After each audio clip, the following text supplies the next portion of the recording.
Amis de l'art fluide pour les débutants, aujourd'hui sur ce tutoriel, nous allons parler de la technique du bloom. Alors le bloom, pour ceux qui ne savent pas, c'est une technique où on vient poser un coussin sur lequel on met des couleurs par-dessus. Au centre, on va poser un activateur de cellules qu'on va venir souffler. Alors souffler, c'est une technique un petit peu difficile, le bloom, que je vous avoue, je ne suis pas un grand maître, mais je vais la faire quand même. Alors le souffler, c'est important parce que c'est trop souffler, ça va enfoncer votre activateur de cellules et ça va plus fonctionner très très bien. Pas assez, ben, il va rester assez opaque et vous n'aurez pas suffisamment de cellules. Donc c'est quelque chose que, ben, pour ceux qui veulent démarrer et le faire, il faut en faire plusieurs, ainsi continuer, insister jusqu'à ce que vous arriviez à maîtriser le souffle. Alors pour ce faire, les ratios sont assez simples pour le bloom. On va faire une part d'acrylique, deux parts de floétrol et une demi-part d'eau, de façon à avoir quelque chose de fluide, mais pas liquide non plus. C'est assez important. Donc en général, si vous utilisez des peintures de moindre coût et qui sont un peu plus liquides, pensez à faire en sorte de mettre un petit peu moins d'eau. Ce que je vais vous conseiller, c'est avec la touillette, c'est vraiment de regarder, lever, faire couler, et le petit tas, c'est bien qu'il disparaisse en 3-4 secondes. Pas moins, parce qu'après ça veut dire que c'est trop liquide, et pas plus, parce que sinon ça va être difficile de déplacer la peinture en soufflant. Donc pour le CA, pour le bloom, je vous conseille de faire un CA soit blanc, soit noir, en utilisant le vernicole Artiste Junior. Ça reste l'idéal quand même pour faire de très jolis blooms. Alors, le ratio, c'est simple. C'est une part d'acrylique, 3 parts de vernicole et 1,5 part d'eau. Le CA, lui, il doit être beaucoup plus liquide, de manière à vraiment venir glisser quand on le souffle par-dessus les couleurs que l'on a appliquées. Donc voilà, le coussin, les couleurs, c'est même préparation. Donc aujourd'hui, ça va être un coussin blanc et c'est la même préparation. Une part d'acrylique, deux parts de floétrol et 0,5 d'eau. Alors, pour les personnes qui utilisent, qui fabriquent un médium avec la colle 4 en 1 ou vinyle école de chez Cléopâtre, ça fonctionne pas. Il faut vraiment que ce soit fait, le bloom, avec du floétrol. Très important. Parce que sinon, si vous le faites avec votre médium à base de colle Cléopâtre, vous allez certainement m'envoyer des petits messages en me disant oui, je comprends pas, ça ne fonctionne pas. Et c'est pareil pour l'activateur de cellules. Il y a plusieurs couleurs qui peuvent fonctionner. Ceci, vous pouvez les retrouver, les couleurs qui fonctionnent pour créer l'activateur dans mon groupe Facebook, dont le lien vous le trouverez sur la chaîne YouTube.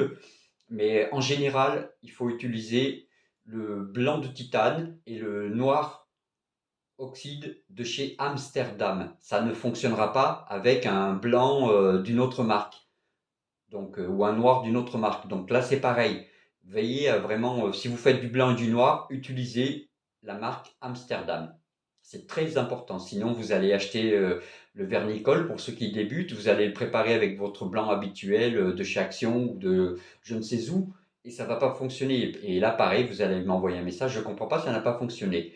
Donc, très important. Il faut absolument que ce soit fait avec ces couleurs-là. Il y a d'autres couleurs dans notre chaîne, dans notre groupe Facebook, il y a toutes les indications là-dessus. N'hésitez pas à rejoindre notre groupe. Tout le monde est la bienvenue. Surtout les gens qui débutent, on est là pour vous aider. Donc allons-y pour ce bloom. Alors c'est parti, nous allons faire ce bloom. Alors j'ai choisi pour le coussin un jaune. Souvent on utilise du blanc ou du noir. J'aime bien changer, pas faire comme les autres. Un violet permanent, un rose fluo et du bleu. Mon activateur de cellules sera blanc. Donc, on va commencer par mettre notre coussin au milieu.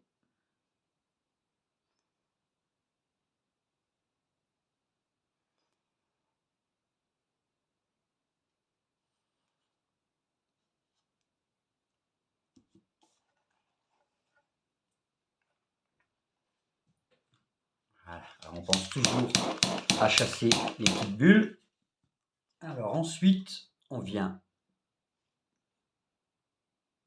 appliquer nos couleurs.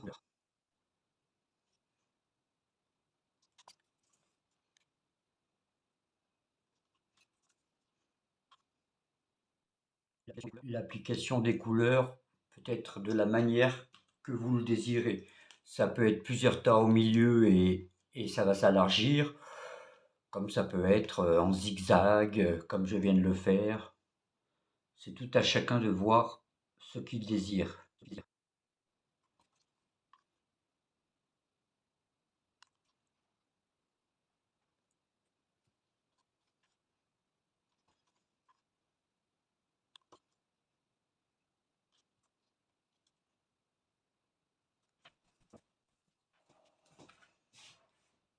Allez, je vais rajouter une petite ligne de cuivre. Quelques petites gouttes.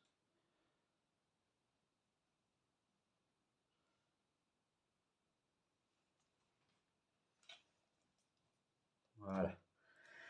Alors maintenant, ce qui est important dans la technique du bloom, c'est l'activateur de cellules. C'est lui dont on a le plus besoin. Alors on met au centre pour le bloom.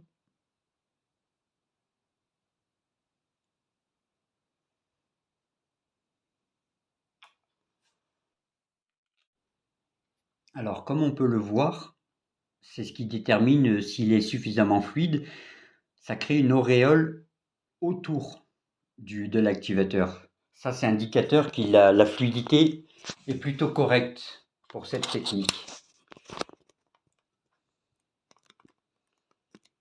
Car n'oubliez pas, comme je l'ai dit tout à l'heure, il est important que l'activateur de cellules soit plus fluide que les couleurs. Ensuite, il faut venir souffler doucement, vraiment doucement, c'est l'histoire d'écarter un petit peu.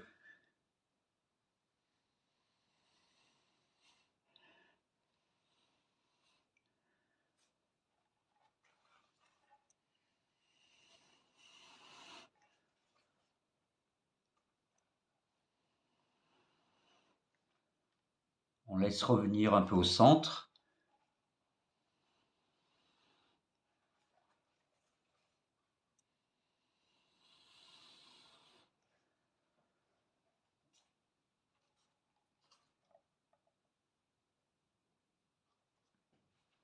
Voilà. Et là, à l'aide du sèche-cheveux, on vient souffler. On va créer comme une fleur. Moi, je n'utilise pas un sèche-cheveux, mais c'est la même chose.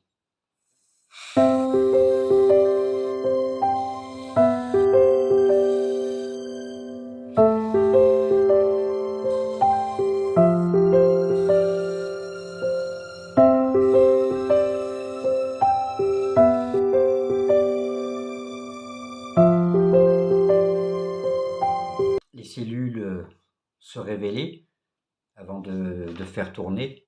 Ensuite, qu'est-ce qu'on peut faire? Quand on voit des zones où les cellules ont du mal à s'ouvrir, on peut prendre une paille et tout doucement, on souffle pour faire apparaître des cellules. Alors du coup, quand on va souffler, il faut souffler doucement et vous apercevez des petits points se former. À ce moment-là, on arrête.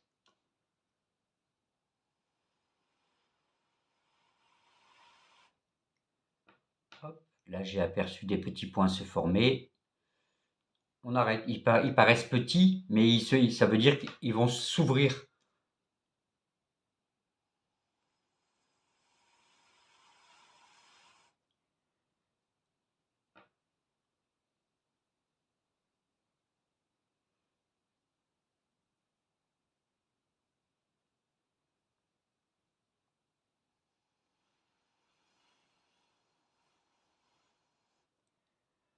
Hop. Je pense que là, vous voyez.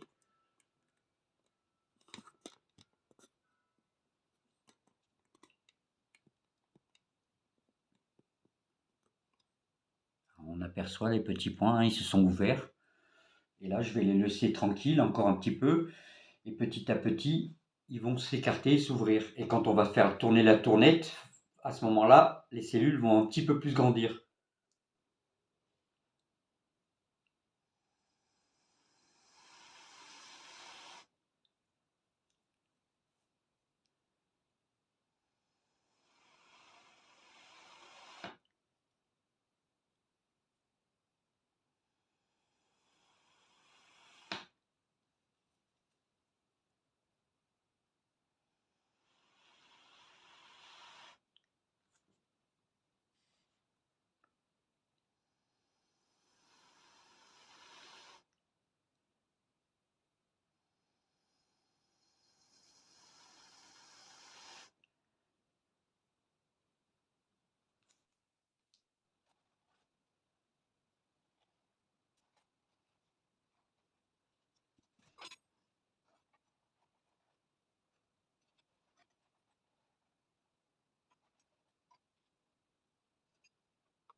Voilà, nos cellules se sont formées.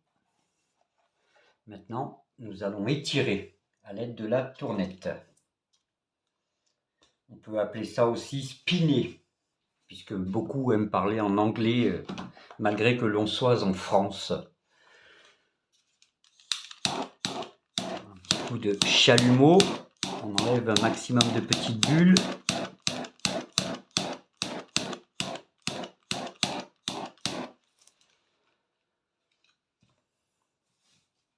Donc voilà, on va étirer, on commence tranquillement pour observer dans quelle direction il va aller le plus.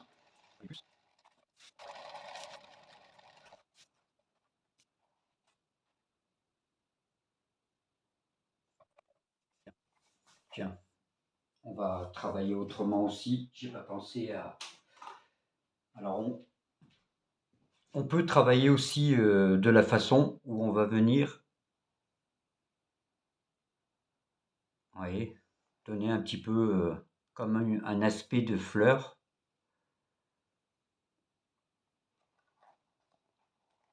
Vous le faites ou vous le faites pas, mais je le montre hein, puisque j'y suis.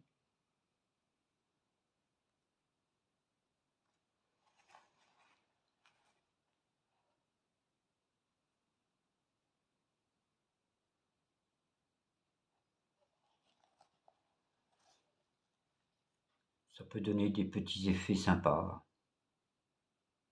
Après, on le fait ou on le fait pas. Hein. C'est pas. Voilà, c'est juste pour le montrer.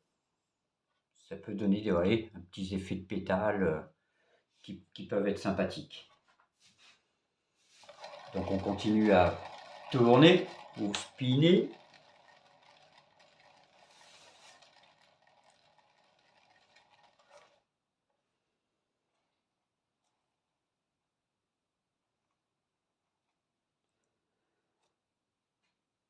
Donc voilà, moi j'aurais tendance à m'arrêter là.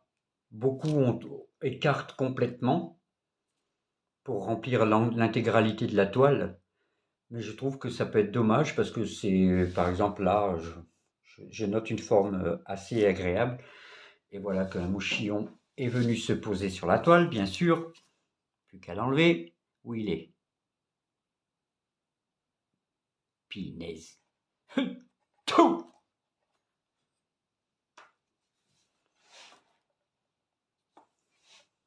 Allez, encore un petit peu.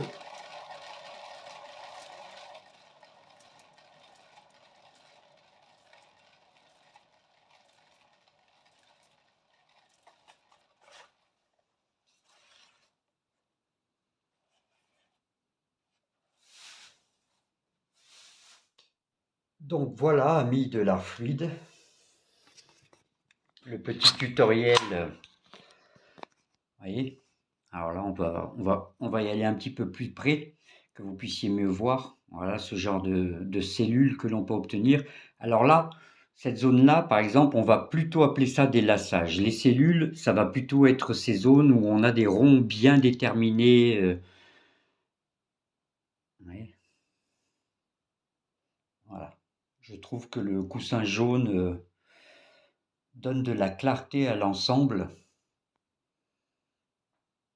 Et puis ces petits points jaunes qui ressortent, ça apporte du contraste à l'anse, ouais. Je trouve que c'est sympa en jaune. Vous me direz ce que vous en pensez, en m'envoyant un petit message. Alors voilà, amis de l'Orphile pour les débutants, ce tutoriel sur le Bloom est maintenant terminé.